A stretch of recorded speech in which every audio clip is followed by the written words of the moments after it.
মৰিয়নিৰ কাটুনিবাৰী চাহ বাগিচাত শ্ৰমিকৰ উত্ৰাল প্ৰতিবাদ। শ্ৰমিকসকলে লাভ কৰা নাই দুটা পষেকৰ দৰমহা।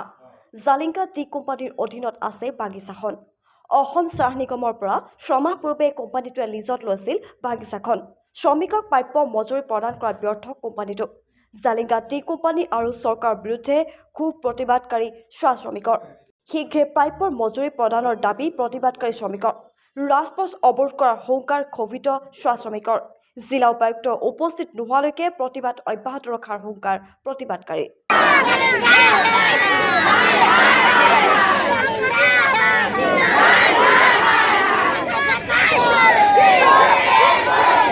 জালিংগা যে লৈছিলে বাগানখন, এতিয়া জালিংগা কৈছে যে চুইকাটা ডিষ্ট্ৰিক্টটো মই নচলাও, নাগনি জানা চলাম বুলি কৈছে। কেলে এইটো কি হ'ল যে এতিয়া আমাৰ বাগানটো চলাব বিচৰা নাই? কেলে আমাৰ মালখিনি গোটেই লৈ গ'ল, আমাৰ ফেক্টৰীখিনি খালী কৰি দিলে, আমাৰ বাগানখিনি বেয়া কৰি দিলে। ইমান কাটা হৈ আছে আমাৰ বাগানখিনি, আমি ভুক্তভোগীছো। ৰেচন দিম বুলি আমাক কথা দিলে, ৰেচন দিয়া নাই আমাক। আমি কিমান কষ্ট পাইছো আমাৰ ল'ৰা ছোৱালী লৈ। ইহঁতৰ ল'ৰা ছোৱালী দামী দামী স্কুলত পঢ়িছে, কি গম পাব এহেঁতি? একো গম নাপায় নহয়। আমি ইমান ভুক্তভোগী আছো আৰু আমাক ইমান কল পাইছে কেলে? ল'ব যদি নোৱাৰিছিলে কেলে ল'লেহি? ল'বই নালাগিছিলে। আমাৰ এটেচি কৰি দিব লাগে। এতিয়াও আমি এটেচি হৈয়ে থাকিম। নালাগে আমাক জালিংগাক দিব লাগে আৰু জালিংগাক বন্ধ কৰিব লাগে। যাৰ বস্তু হয় তাক গতাব লাগে। অনুৰোধ যে আমাৰ হেমন্ত বিশ্ব শৰ্মা যাতে এইটো আমাৰ অনুৰোধ মানিব লাগে বুলি আমি আশা কৰিছো। আমি গোটেই ৰাইজ হৈ বুলি আমাৰ এটেচি হ'ব বুলি আমি আশা ৰাখিছো আৰু হেমন্ত বিশ্ব শৰ্মাক আমি অনুৰোধ কৰিছো। ইমানে কথা আছে আমাৰ, আৰু কথা নাই। মই তিতাবৰ চাহ মজদুৰ সংঘৰ সম্পাদক, চৈকতা কাটনিবাৰী ঢেকীয়াজুলিৰ শ্ৰমিক, প্ৰায় 2300 শ্ৰমিক। এই শ্ৰমিকসকলে আজি এনেকুৱা এটা ধুদুৰ অৱস্থাত আছে, এনেকুৱা এটা অৱস্থালৈ গুচি গ'ল।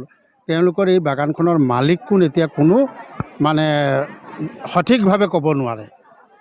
জাতিংগা কোম্পানীয়ে বাগিচাখন চৰকাৰক চমজাই দিলে বুলি কৈছে, লিখিতভাৱে দি দিলে। কিন্তু দি দিলে যদি চৰকাৰেতো ৰিচিভ কৰিব লাগিব, বাগানখন চমজি ল'ব লাগিব। চমজি লৈ তাত হয় ATCLক বা নিজেই কাক বা অন্যক দিব লাগিছিলে, কিন্তু এতিয়া তাৰিখলৈকে একো নাই। আমাৰ শ্ৰমিকবিলাক ইমান সহজ সৰলভাৱে আজি 12 দিন একেৰাহে ভোকে লগনে বাগানত কাম কৰিলে। তাৰপিছত আজি আমি আশা কৰি আছিলোঁ দৰমহা পাব, কিন্তু এতিয়ালৈকে দৰমহাৰ কোনো সংসূত্ৰ নাই। আমাৰ শ্ৰমিকসকলৰ ডিমাণ্ড।